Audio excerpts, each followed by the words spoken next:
তোর দিন বুঝি ফুরাইয়া যায় কে যাবি ওই সাধু বাবার আঙ্গিনা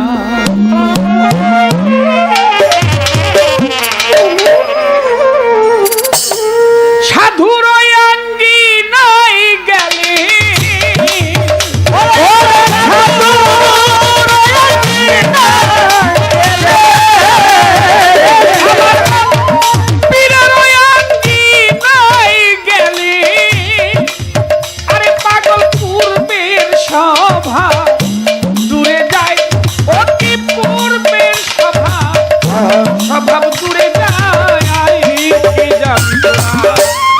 সাধু বাবা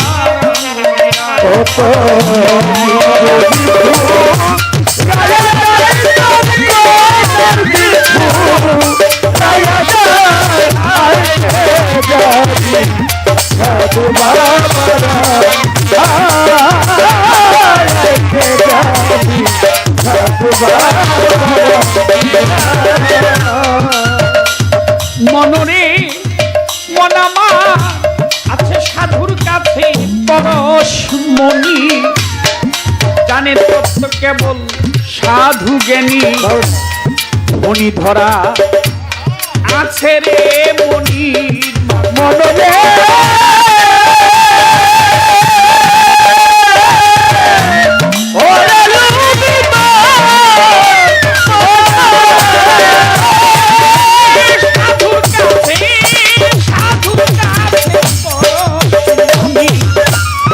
জানে তত্ত্ব সাধু জ্ঞানী মণি ধরা আছে রে মণি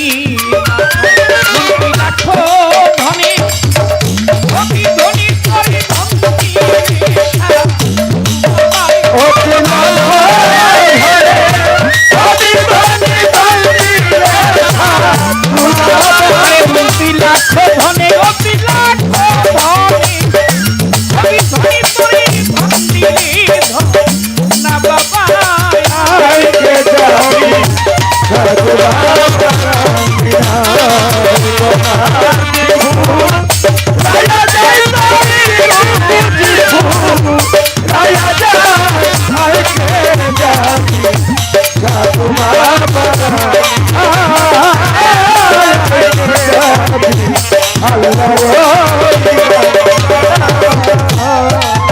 রাসূল আকরাম সাল্লাল্লাহু আলাইহি ওয়াসাল্লাম আপনারা জানেন অনেকেই যদি কেউ হজ করতে গিয়ে থাকেন সে আরো বেশি জানবেন মদিনা থেকে যে হেরা গুহা এটা কি যেনতন রাস্তা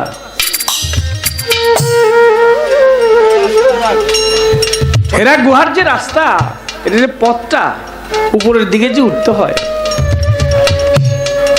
ওই যে আমার বাবাজি উনি গিয়েছেন 2.5 ঘন্টা লাগছে ওনার যাইতে আল্লাহ নিয়েছিল গিয়েছিলাম যাই হোক হেরা পর্বত গুহার উপরে একাকী নির্জনে দয়াল নবী যে সাধন করেছেন এটা কোনো সমাজের সাধন না লোকালের সাধন না এটা খুবই গুরুত্বপূর্ণ এখন এটা বুঝবে তারাই যারা ওই পথের পথিক অন্য লোকের কাছে বললে এই কথা হবে না একেবারে একা গুহার ভিতরে একাকী নির্জনে বসে আছে বিবি খাদিজা একদিন গিয়ে রাসূল আকরাম সাল্লাল্লাহু আলাইহি ওয়াসাল্লাম তিনি আসা যাওয়া করতেন মাঝে মাঝে খাবার নিয়ে গেছে গিয়ে দেখে তিনি এমন হাওলাতে বসে আছেন তিনি কয়েকটি প্রশ্ন করার পরে রাসূল আকরাম সাল্লাল্লাহু আলাইহি ওয়াসাল্লাম তার কথার জবাব সেদিন দেন কারণ তিনি এখানে ছিল না বাম পাশে কথা হয় বাবারা এই কথা হয় কেন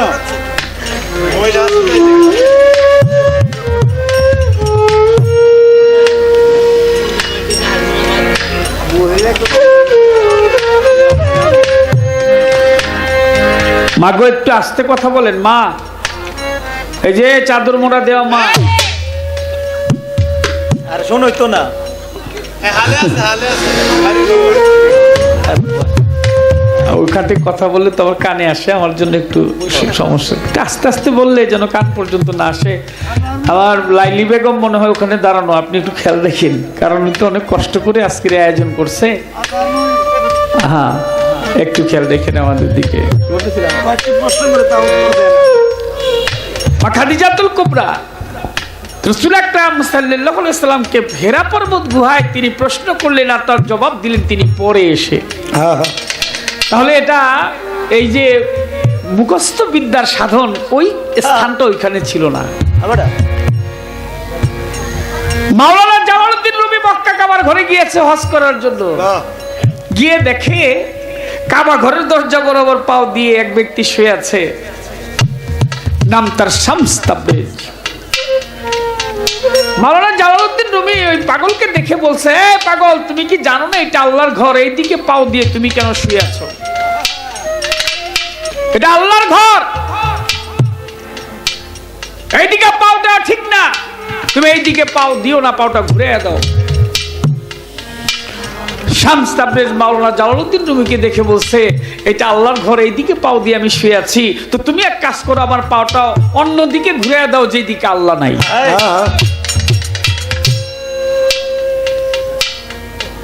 মাওলানা জালালউদ্দিন রুমি তো অনেক কিতাব পড়েছে, মস্ত বড় মাওলানা, এই যুগে আর কোনোদিনও হয়নি, আর কোনদিন হবেও না ওনার পরে।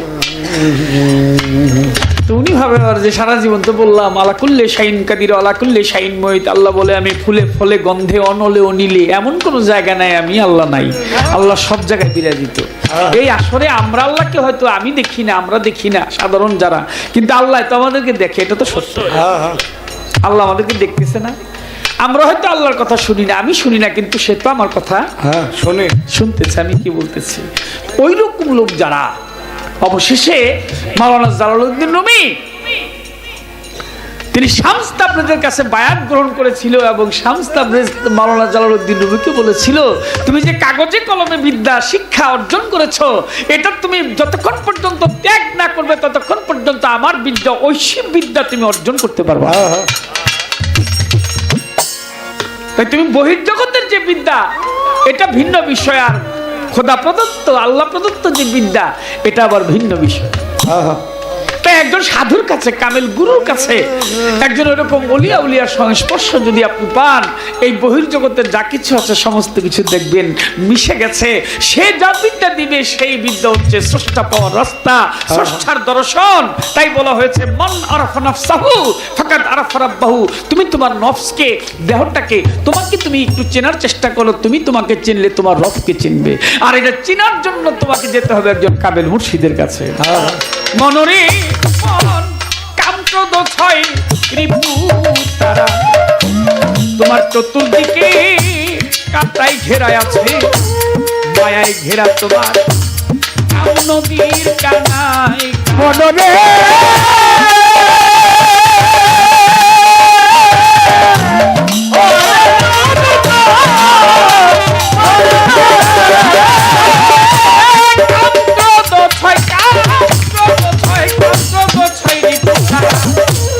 চতুর্দিকে তো কাটাই ঘেরায় আছে, মায়ায় ঘেরা তোমার কাম নদীর কানায়।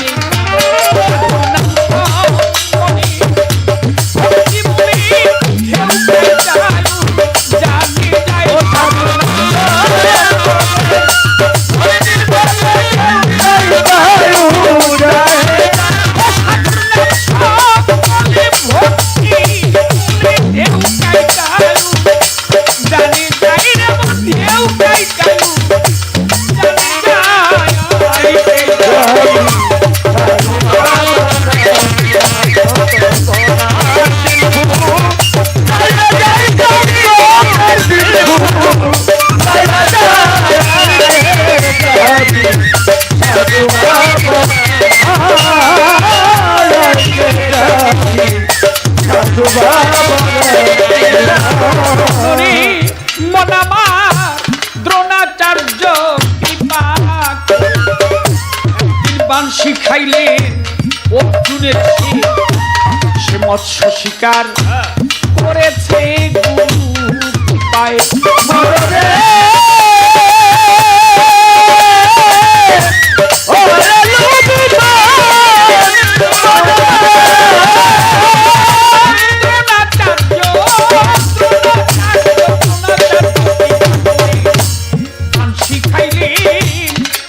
ফাগুনের সে মৎস্য শিকার করেছে ছায়ায়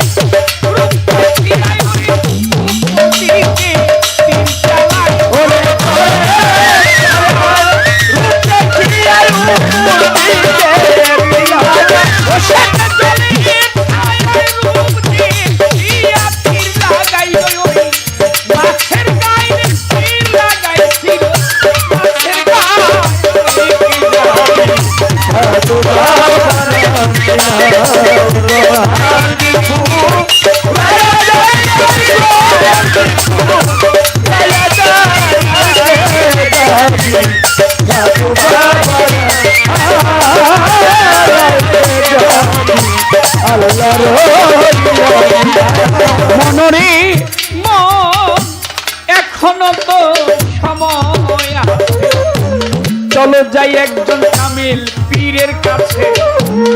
হাত তুলিয়া ডাকে সাধু গাছ তলায়,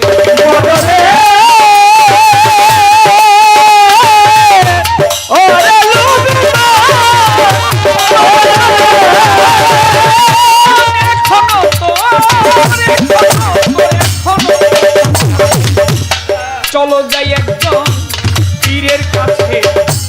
হাত তুলিয়া ডাকছে সাধু গাছ মাতার হাত ডাকে পাই, হাঁটতে হয় নাই তাদের কানায় ওলায়,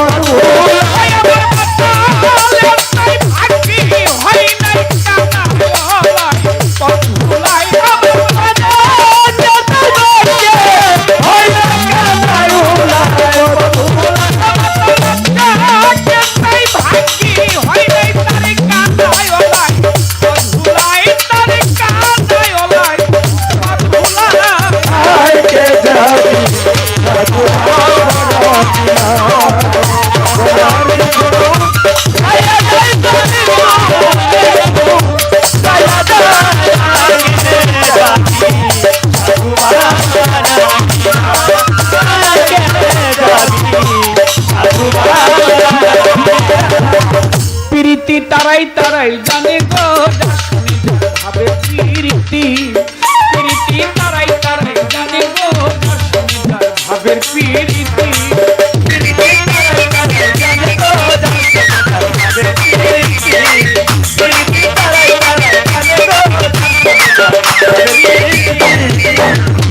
সুখের রজনী ছিল হয়েছে গভীর, এই সময় আমার কাছে কথা করিল হাজির। আমার যা প্রশ্ন ছিল নবুয়ত নিয়া সুন্দরভাবে কথাগুলি দিলেন বুঝাইয়া। নতুন করে আমার কাছে করল জিজ্ঞাসন, আমি ভুলি নাই কথা করিব পূরণ। তিনি যেইভাবেতে জিজ্ঞেস করে দাঁড়াইয়াই আমারে, ওইভাবেতেই তাহার কথা জবাব দিব তারে। মাওলাই আলী বেলায়েতে কিভাবে পাইল, ওরে মাওলাই আলী বেলায়েতে কিভাবে পাইল, জানা থাকলে কাজল দেওয়ান সবার মাঝে বলো। এই কথাটা জিজ্ঞেস করে গেছে আমার কাছে, ভুলি নাই কথায় আমার মনে আছে। তিনি যেইভাবে জিজ্ঞাসা করে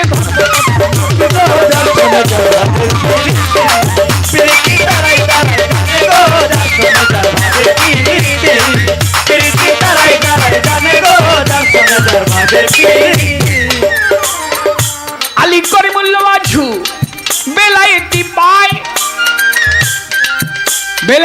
পাই নাই, এই কথা একটু বলেন না আমায়। আমার খাতুনের জান্নাত জননী মা ফাতেমা সে কি বেলায়েত পেয়েছিল, জানা থাকলে কাজল দেওয়ান আমার কাছে বলো। মাওলাই আলী বেলায়েত পেয়েছিল গাজীর খোম, ওখানে তো মাওলাই দান করে। দয়াল নবী মক্কা হইতে বিতাড়িত হয়ে গেলেন মদিনার শহরে। রাসূল আকরাম সাল্লাল্লাহু আলাইহি ওয়াসাল্লাম তিনি মক্কা হইতে, মক্কার লোক তাকে দেখতে পারে না, তাই তিনি মদিনায় চলে গেলেন। কিন্তু মদিনায় গিয়ে তিনি মানুষের মন জয় করতে লাগলেন। অনেক আলোচনা, বিশদ আলোচনা, অত আলোচনা করব না। তার জীবদ্দশায় আমি একটি হাদিসের মধ্যে পেয়েছি তিনি 3 বার উমরা হজ করেছেন, 1 বার মূল হজ করেছেন। 3 বার উমরা, 1 বার করেছেন মূল হজ। তাই তিনি শেষ সময় এসে তিনি 90 বছর আয়ু পেয়েছেন, 63 বছর এই দুনিয়ায় জীবন যাপন করেছেন। রাসূল আকরাম সাল্লাল্লাহু আলাইহি সাল্লাম তিনি মদিনা থেকে মক্কার পথে আসতে আসতে ঘোষণা দিতে লাগলেন যে মক্কায় একটি খবর পাঠিয়ে দাও, আমি মক্কায় আসতেছি হজ করার জন্য। আমি কোনো মারামারি ঝগড়াঝাটি করার জন্য মক্কায় আসতেছি না, যুদ্ধ করার জন্য আসতেছি না, আমি হজ করব, হজ করে আবার মদিনায় আমি চলে যাব। তখন মক্কার গভর্নর ছিলেন, নাম তার আবু সুফিয়ান। মক্কার যিনি সর্বপ্রধান ছিলেন গভর্নর, তিনি হচ্ছেন আবু সুফিয়ান। এই আবু সুফিয়ান আমার নবীকে ভালোবাসতেন না। আবু সুফিয়ান ঘোষণা দিলেন মুহাম্মদ মক্কায় আসবে জীবিত অবস্থায়, কিন্তু সে মক্কা থেকে জীবিত অবস্থায় যেতে পারবে না। মক্কার চতুর্পাশে লোকজন দাঁড় করায় দিলেন, কেন? নবী যেন মক্কায় প্রবেশ করে আর ফেরত যেতে না পারে। কিন্তু নবীর সঙ্গে তখন 10,000 সৈন্য ছিল, একেবারে ঝাঁকের মতো। মক্কার সমতল ভূমি আর চতুর্দিকে তো পাহাড়, চতুর্দিক থেকে সৈন্যরা আসতে লাগলেন। এতগুলি লোক কথা বলে না, আর আমার মায়েরা কয়েকজন আপনারা এত কথা বলতেছেন। দিনের সময় পাইব না কথা বলার।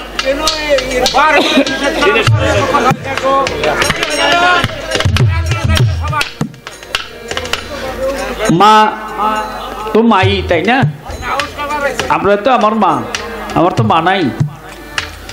একটু সন্তানের দিকে, এতিম ছেলের দিকে একটু খেয়াল রাখেন, একটু আস্তে কথা বলেন যেন আমরা না শুনি, আমার কান পর্যন্ত না আসে, এটা অনুরোধ রইল। তিনি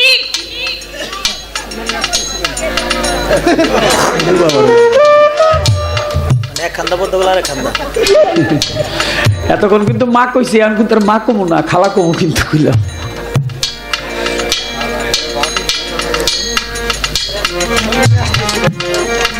মক্কার গভর্নর আবু সুফিয়ান ভাবছে মনে মনে, মুহাম্মদ মক্কা হইতে জীবিত যাবে কেনে? এই তোমরা তৈরি হয়ে যাও, যুদ্ধ লেগে যাবে। কিন্তু দয়াল নবী তিনি তার সৈন্যদেরকে বললেন, খবরদার, আমি হুকুম না দেওয়া পর্যন্ত তোমরা খঞ্জর বাহির করবে না, তরবারি বাহির করবে না, যতক্ষণ পর্যন্ত আমি হুকুম তোমাদেরকে না দেব। আমরা যুদ্ধ করার জন্য আসিনি, আমরা আসছি হজ করার জন্য। তিনি মক্কায় প্রবেশ করলেন। এক জায়গার মধ্যে একটু খণ্ড যুদ্ধ হয়েছিল, ছোটখাটো একটু যুদ্ধ। আর বাকি লোকরা বেশিরভাগই যাদের ঘরের কাছাকাছি ছিল তারা ঘরের ভিতর চলে গেলেন, দরজা লাগাই দিলেন। রাসূল আকরাম সাল্লাল্লাহু আলাইহি ওয়াসাল্লাম তিনি ওখানে অনেকগুলি কর্ম হয়েছিল। হযরত বিলালকে বলছিল, বিলাল মক্কা বিজয় হয়ে গেছে, এবার তুমি আজান দাও। হযরত বিলাল পূর্বে দাঁড়াইলে পশ্চিমে থাকতো মক্কা, সামনে মক্কা ঘর থাকলে ওই দিকে দাঁড়াই আজান দিতেন। কিন্তু হযরত বিলাল সেদিন অনেক লোক হয়েছিল, 10,000 লোক, আজান দিবে কিভাবে? একেবারে কাবা ঘরের ছাদের উপর চলে গেলেন। হযরত বিলাল মনে মনে ভাবে, আগে তো আমি পূর্বে দাঁড়াইলে মক্কা থাকতো আমার সামনে, পশ্চিমের দিকে আজান দিতাম, পশ্চিমে দাঁড়াইলে পূর্ব থাকতো, মক্কা থাকতো আমার সামনে, আমি এদিকে আজান দিতাম, উত্তরে দাঁড়াইলে দক্ষিণের দিকে আজান দিতাম, দক্ষিণে দাঁড়াইলে উত্তরের দিকে আজান দিতাম। এখন তো আমি কাবা ঘরের উপরে দাঁড়ানো, আমি কোন দিকে ঘুরে আজান দিই? হযরত বিলাল তার মনের থেকে একটা ভাব আসলো যে এখন আমি আর অন্য দিকে দাঁড়ায় আজান দিব না, আমার নবী যেখানে দাঁড়িয়ে আছে আমি সেই দিকে তাকায় তাকায় আজান দিব। আল্লাহু আকবার বলে হযরত বিলাল আজান দিতে আরম্ভ করলেন। নবীও সেদিন সন্তুষ্ট হয়েছিল, কারণ কাবা বলতেছে যে আমার কাবা হচ্ছে হযরত মুহাম্মদ আহমদ মুস্তাফা সাল্লাল্লাহু আলাইহি ওয়াসাল্লাম। তোমরা দেখো কাবার দিকে, কাবা তাকিয়ে থাকে আমার দয়াল নবীর দিকে। এখানে একটা প্রশ্ন আসবে, আমার কথাটা বলার একটা উদ্দেশ্য আছে। আমি যাইতেছি আস্তে আস্তে গাদির খবর দিকে, একটু মদিনা, মক্কা মদিনা ঘুরে যাই। মক্কার ঘরের ভিতর 300, এই ছেলে, এই ছেলে,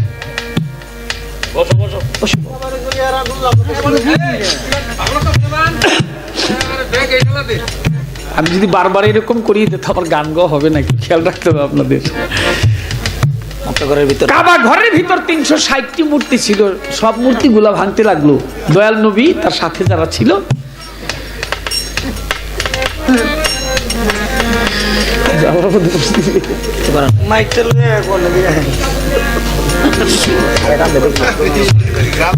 একটা মূর্তি একটু উঁচু ছিল, ভাঙতে পারে না।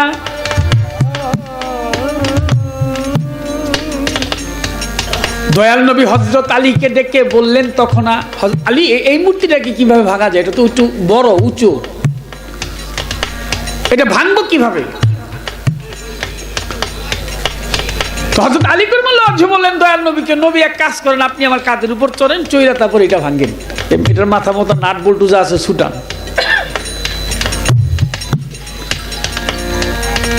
নবী বললেন, না আলী, তোমাকে জানাই, তুমি আমার কাঁধের উপর চড়ো, বলি তোমার ঠাই। সুবহানাল্লাহ, সুবহানাল্লাহ।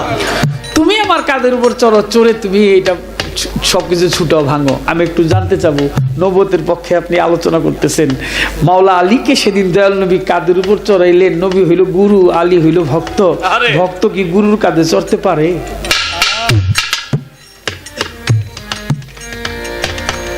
কথাটা আসে না বাবা? একটু কঠিন কথা, কথাটা একটু কঠিন হয়ে গেল, কিন্তু আমার আইসা পড়ছে, আমি করুম কি? দেখি কি এটা আসে।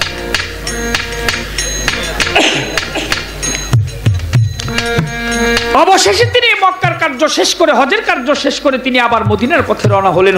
যেতে যেতে তিনি বললেন গাদির খোম নামক স্থানে, যেখানে একটু জলাশয় বলা হয়, যেখানে একটু পানি ছিল, জল ছিল, যে ওখানে গিয়ে আমি একত্রিত হব এবং সমস্ত আরববাসীদেরকে খবর দিয়ে দাও, তারা যেন সবাই সমবেত হয়, একসাথে যেন হয়, আমি তাদের উদ্দেশ্যে কিছু আলোচনা রাখবো।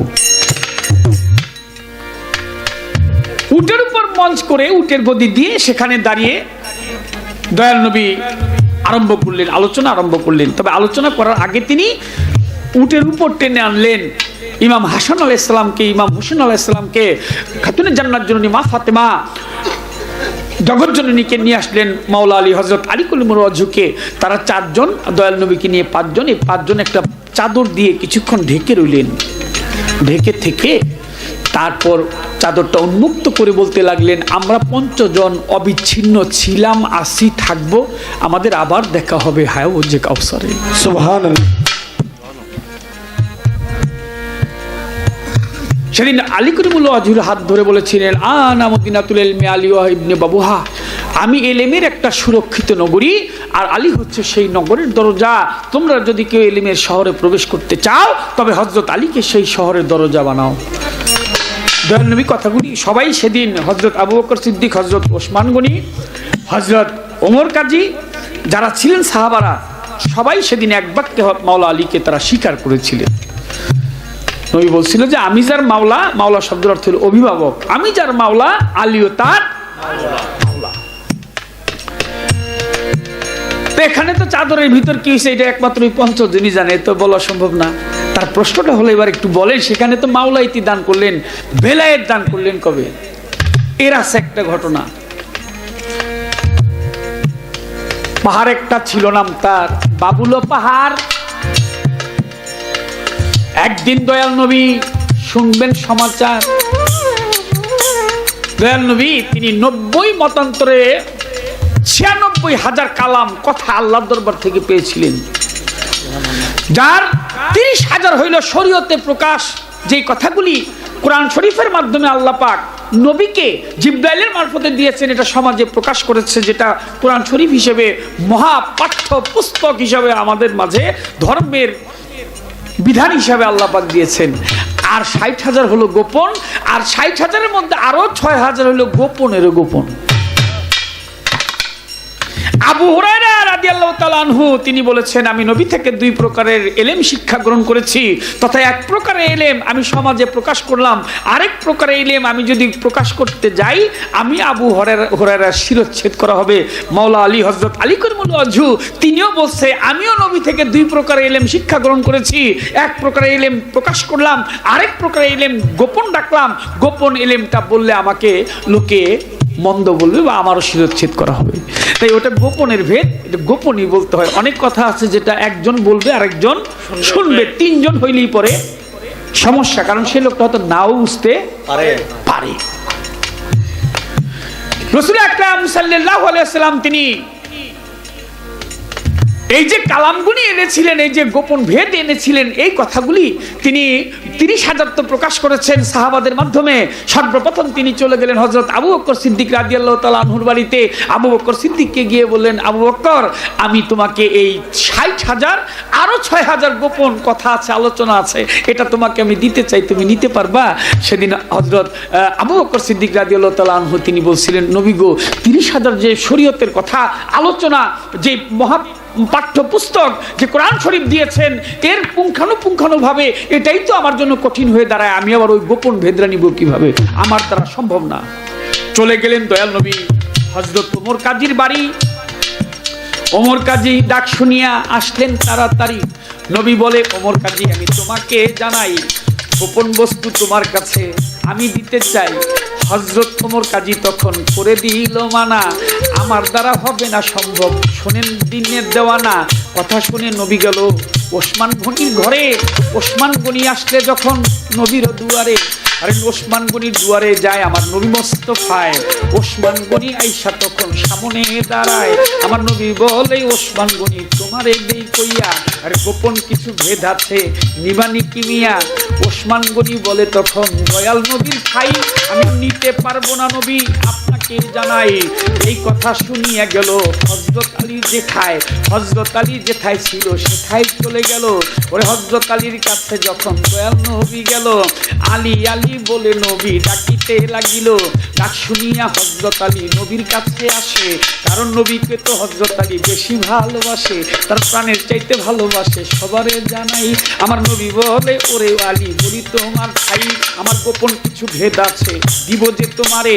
হযরত আলী বলছিল তখন দয়াল নবীর ধারে, শোনেন শোনেন ওগো নবী, আমি আপনারে দিই কইয়া 5 দিনের সময় দেন, একটু দেখিব ভাবিয়া, একটু ভাবনা চিন্তার সময় দেন। বলে নবীর ভাই, আমার নবী বলে, ঠিক আছে আলী, এখন চলে যাই। ওরে 1 দিন 2 দিন 3 দিন 4 দিন 5 দিন চলে গেল। 5 দিনের মাথায় দয়াল নবী আবার আলীর বাড়ি এলো। সেদিন আলী তো বাড়ি ছিল না, আলী তো বাড়ি ছিল না, বাড়ি ছিল না, আলী তো বাড়ি ছিল না, সেই ভেদ ঘটনা আলী তো বাড়ি ছিল না। ওরে বাবা, আলী তো বাড়ি ছিল না।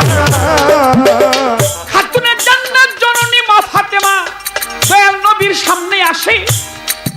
দয়াল নবী বলে, ওগো মা, বলি তোমার কাছে, কোথায় আছে আলী, একটু বলো আমার ঠাই। আমার মা জননী বলে, আব্বা গো, হযরত আলী বাড়ি নাই। আমার নবী বলে, বাবুল পাহাড়ের দিকে আমি গেলাম যে চলিয়া, আলী আসলে এই কথাটা তারে দিও বলিয়া। কথা বলিয়া নবী চলিয়া গেল। বাবুল পাহাড়ের দিকে রওনা হইয়াছিল। কিছুক্ষণ পর হযরত আলী বাড়িতে আসিয়া জহুরা জহুরা বলে ডাকে মিয়া। খাতুনে জান্নাত জননী সামনেতে আসিল। হযরত আলীর কাছে তখন বলিতে লাগিল, বলে, বাবা গেছে এই পথে বাবুল পাহাড়ের ধারে। কথা শুই না আলী তখন, আলী জরুয়ারে বাবুল পাহাড়ের দিকে হাইটা হাইটা যায়। ও রাস্তার মাঝে গিয়ে একটা বাচ্চা দেখতে পায়, বাচ্চা ধুলাই করে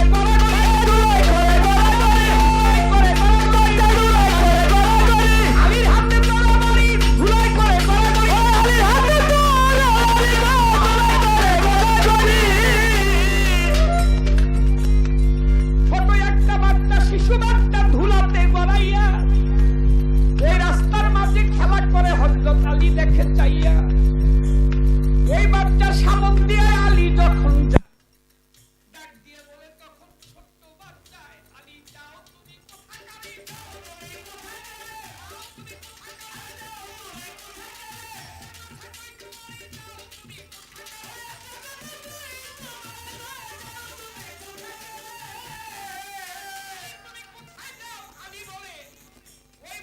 ভাই আমার নাম জানে কেমন করে, আমি বুঝতে নাই আর পাই। আহা, ছোট্ট একটা বাচ্চা, সে আমার নাম ধরে ডাকে, হাতে ছিল তরবারি, বাহির করতে চায়। বাচ্চা বলে, আলী খবরদার, তোমার সময় বয়ে যায়, আমার দিকে খেয়াল না করে তুমি সামনে চলে যাও, গিয়ে দেখো যার জন্য তুমি দেওয়ানা, সে আখিরি জামানার নবী, যাকে সৃষ্টি না করলে কুল মাকলুক কায়নাত আল্লাহ পাক কোনো কিছু সৃষ্টি করতেন না, সে তোমার জন্য অপেক্ষায় দণ্ডিত দাঁড়ায় আছে, তুমি তাড়াতাড়ি তার কাছে যাও।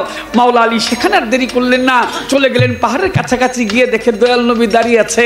হযরত আলী কারিমুল ওয়াজহু লক্ষ্য করেছে, দেখে দয়াল নবীর সমস্ত অঙ্গ থেকে পসিনা ঘাম ঝরছে। হযরত আলী তার জিহ্বাটা বাহির করে তিনি চাটতে লাগলেন দয়াল নবীর সমস্ত অঙ্গ প্রত্যঙ্গ। যত চাটে ততই মধু উঠে। সুবহানাল্লাহ। পরিষ্কার হয়ে গেছে। রাসূল আকরাম সাল্লাল্লাহু আলাইহি ওয়াসাল্লাম কিছুক্ষণ পর হাত বাড়িয়ে দিয়েছে, মাওলা আলীও হাত বাড়িয়ে দিয়েছে। একটা ভরা কলসের পানি একটা খালি কলসের ঢাললে যেরকম শব্দ হয়, ঠিক সেদিন তেমনি শব্দ হয়েছিল। রব্বি জিদনি ইলমা, যত এলেম ছিল দয়াল নবী থেকে সেই এলেম, বেলায়েতের যত ভান্ডার ছিল, যত ধন সম্পদ ছিল, রাসূল আকরাম সাল্লাল্লাহু আলাইহি ওয়াসাল্লাম তিনি সেদিন মাওলা আলীকে দান করলেন। সুবহানাল্লাহ। বুঝল? ভরা কলসের পানিটা খালি কলসে গেলে শব্দ হয়, এরকম গড় গড় শব্দ হইলেন। যার জন্য বেলায়েতরা আজ পর্যন্ত ওই যে একজন আরেকজনে গান করলাম জড়ায় ধরে, আমার মধ্যে কিছু নাই, কিন্তু যার ভিতরে আছে আমি তো তার থেকে একটু পাই। আজও পর্যন্ত সিনায় সিনায় জড়ায় ধরে। এখানে বললাম সৃষ্টি জগতের কথা, আর যদি সেখানে এই এই বাহ্যিক জগতের কথা অর্থাৎ মানব রূপে যে আসছে, কিন্তু সৃষ্টি জগতে যদি বলতে যাই, নবী প্রথমে আল্লাহর নূর, সেই নূরের মধ্যেও মাওলা আলী ছিল। দ্বিতীয় দরক্তের ফুল, সেই ফুলের মধ্যেও মাওলা আলী ছিল। তৃতীয় ময়নার গলার হার, ময়নার মধ্যেও মাওলা আলী ছিল। চতুর্থে তারা রূপে সেখানেও ছিল। পঞ্চমে ময়ূরের আকার সেখানেও ছিল। এটা আপনারা জানেন সবাই। ময়না ছিল মা ফাতেমা খাতুনের জান্নাত জননী, মাওলা আলী ছিলেন সেই ময়নার মাথার তাজ। ইমাম হাসান হোসেন দুই ভাই ছিল দুই কানের দুল। দয়াল নবী নিজেই সেদিন সেই ময়নার গলার হার হয়েছিলেন। পঞ্চমে যখন ময়ূরিনীর আকার ধরলেন, মাওলা আলী ওই জায়গায় রইলেন, ওই মাথার তাজ হয়ে রইলেন একই জায়গার মধ্যে। সেই কারণে যে বেলায়েতের রাস্তায় ঢুকতে হলে তো আলীর দরজা দিয়ে ঢুকতে হবে। মাওলা আলী হইলেন সেই ময়ূরিনীর মাথার তাজ। খাতুনে জান্নাত জননী মা ফাতেমা সেদিন হয়েছিল গলার হার। ইমাম হাসান হোসেন দুই ভাই, তারা দুই কানের দুলি ছিল। এখন প্রশ্ন করে আমার কাছে যে মা ফাতেমা সে কি বেলায়েত পায়নি? অবশ্যই পেয়েছে। বলে কি পাক পাঞ্জাতন একতন বেলায়েত পায়নি মানে? কিন্তু এর যে নিদারুণ কাহিনী, ইমাম হাসান হোসেন তারা কি বেলায়েত পায়নি? এ তো অনেক কষ্টের কথা, বহু কষ্টের কথা, বলে বোঝানো যাবে না। দয়াল নবীজি নিজের ছেলেদের মধ্যে সর্বপ্রথম ইসলাম ধর্ম গ্রহণ করেছে কে? হযরত আলী কারিমুল ওয়াজহু। এই পৃথিবীর বুকে যত মানুষ ইসলাম ধর্ম সর্বপ্রথম নবীর হাতে হাত রেখে ইসলাম ধর্মটা গ্রহণ করেছে, ছেলেদের মধ্যে হযরত আলী কারিমুল ওয়াজহু। আর নারীদের মধ্যে হইল বিবি খাদিজাতুল কুবরা, তার প্রথম স্ত্রী। তিনি সর্বপ্রথম ইসলাম ধর্ম গ্রহণ করেছিলেন। যে লোকগুলা তাকে বেশি ভালোবাসতো, এই লোকগুলোকে তো আগে ধ্বংস করা হয়েছে, তাদেরকে আগে হত্যা করা হয়েছে। কারণ এটাই তো পৃথিবীর নিয়ম। মন্দ না থাকলে তো ভালোর বিচার করতে পারতাম না। নবীর সামনে বসা সাহাবারা, নবী বলতে লাগলেন তোমাদের মধ্যে একজন আছে যে আমার বংশ ধ্বংস করবে। সাহাবারা বলে উঠলেন হুজুর সেই লোককে আপনার বংশরে ধ্বংস করবো, বলেন কি আপনি? তখন মুআবিয়ার দিকে উদ্দেশ্য করে বললেন যে ওই যে মুআবিয়া তখন বিয়ে করে নাই। মুআবিয়া বললেন যে আমি জীবনে বিয়ে করব না। বলেন কি আমার তো সন্তানই নেই, আমার বংশ আবার আপনার বংশ ধ্বংস করবো কিভাবে? বিয়েই করিনি আমি। অবশেষে মুআবিয়া বিয়ে করলেন। বিয়ে করার পর নানান ঘটনা। মুআবিয়ার ঘরে এক সন্তান হইল, নাম রাখলেন এজিদ। নাম শুনলেই তো পরানটা কাঁপে। নাম হইল এজিদ। ওরে বাবা রে বাবা, তারা যখন রাষ্ট্র ক্ষমতায়, তারা কি আর নবীকে ভালোবাসছে? ইমাম হাসানকে এক এক করে 3 বার বিষ খাওয়াইলেন। শেষে খাওয়াইলেন হীরক চূর্ণ বিষ। হীরাকে বেটে তারপর সেটাকে বিষ বানিয়ে হ্যাঁ জায়েদা ময়মুনার চাল চাল দিয়ে সেই বিষ নিয়ে গেলেন, ইমাম হাসানকে বিষ খাওয়াইলেন। ইমাম হাসান যখন বিষে কাতর, বিষ খেয়ে যখন তিনি প্রাণ ত্যাগ করবেন, তখন জায়েদাকে ডেকে বলেছিল, জায়েদা তুমি আমাকে তিনবার বিষ খাওয়াইছো, আমি বুঝতে পারছি এবার শেষ।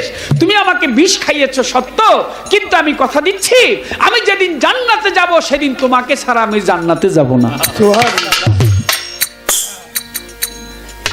এই হচ্ছে নবীর আহলে বায়াতের স্বভাব।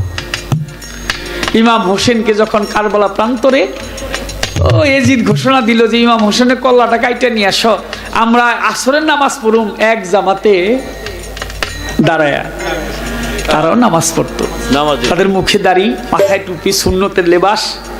তিনি ওখান থেকে এজিদ বইলা দিল যে ইমাম হোসেনের কল্লাটা নিয়ে আসো, কাইটা নিয়ে আসবা, তারপর আমি আসরের নামাজ পড়ব। ইমাম হোসেনকে কারবালা প্রান্তরে ছলনা করে মুসলিমরা আগে পাঠাইলেন, তারপর ইমাম হোসেন গেলেন কারবালা প্রান্তরে। প্রায় 30-32 হাজার সৈন্য চতুর্দিক থেকে ঘেরাও করে ফেললেন, চতুর্দিক থেকে ঘিরে ফেললেন। ইমাম হোসেনকে কিভাবে মারা যায়, তাকে কিভাবে হত্যা করা যায়। ইমাম হোসেন একটা ছোট্ট শিশু বাচ্চা, সে পানিতে কাতর, মায়ের স্তনে দুগ্ধ নাই, তারা না খেয়ে আছে, তারা 70-72 জন লোক কারবালা প্রান্তরে। তিনি বলতেছেন, এই শিশু বাচ্চাটার দিকে তাকিয়ে দেখো, সে একটু পানি খাইতে চায়, তোমাদের মধ্য থেকে তোমরা কি মুসলমান একটু পানি দাও। ইমাম হোসেন যখন পানি চাইলেন, বিনিময়ে তারা ওখান থেকে তীর মারলেন। নাম তার আলী আসগর। বুকের মধ্যে, কোলের মধ্যে যে শিশু বাচ্চা ছিল, সেই তীরটা আলী আসগরের বুকের মধ্যে লেগে তারপর বাহির হয়ে গেল। ইমাম হোসেন সেই সন্তানকে নিয়ে এসে তিনি বললেন যে আমি মিথ্যার কাছে মাথা নত করব না, আমি সত্য, আমি সত্যের পক্ষে যুদ্ধ করে যাব। তিনি কারবালা প্রান্তরে গিয়ে যুদ্ধ আরম্ভ করলেন। তার সাথে সম্মুখ যুদ্ধ করে কেউ পারে না, তাই দূর থেকে তাকে তীর মারতে লাগলেন।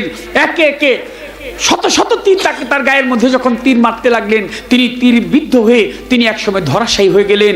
আর সীমার নামক এক ব্যক্তি ইমাম হোসেনের কাছে চলে গেলেন। কাছে চলে গেলে ইমাম হোসেনকে, ইমাম হোসেনের বুকের মধ্যে সে গিয়ে চেপে বসলেন, হাতের মধ্যে খঞ্জর নিয়ে ইমাম হোসেনের গলার মধ্যে পোষ মারতেছিল।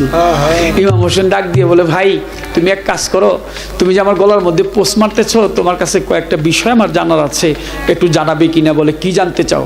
বলে প্রথম জানতে চাই তোমার বুকের জামার যে কাপড়টা, জামাটায় জামার বুতামটা একটু খুলো।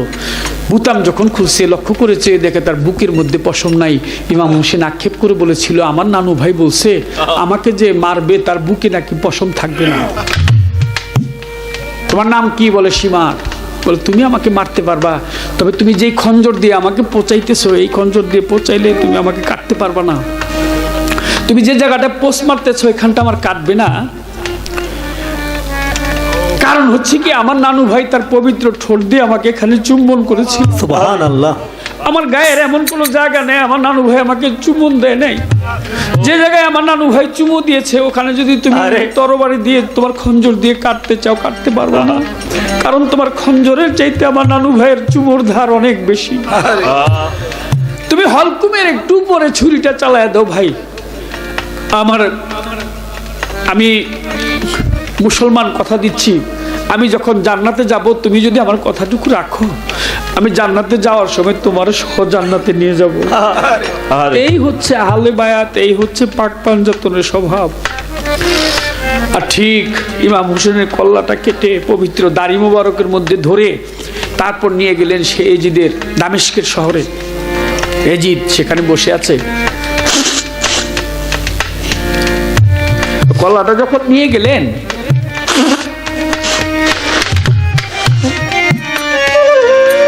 এজিদ তার বৃদ্ধাঙ্গলিটা নিয়ে বা খঞ্জর নিয়ে ইমাম হোসেনের চোখের মধ্যে গুতা মারে, ও কল্লার মধ্যে চোখে গুতায়, মুখের মধ্যে, ঠোঁটের মধ্যে এরকম করে। পাশে আবার এক ব্যক্তি ছিলেন, তিনি বললেন যে এজিদ, আপনি যে এই মৃতদেহের কল্লাটা, পবিত্র কল্লাটার মধ্যে এরকম খেলতেছেন, এরকম করতেছেন, আপনার কি মায়া লাগে না? ইমাম হোসেনের দিকে একটু চেয়ে দেখেন তো, একদম নবীর চেহারার মতো দেখা যায় না?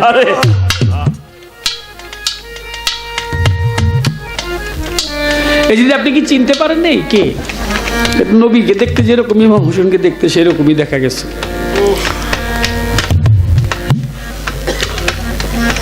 তারপর সেই কল্লা অবশেষে ভাসতে ভাসতে নীল নদ দিয়ে সেটা চলে আসে মিশরে। এর অনেক আলোচনা।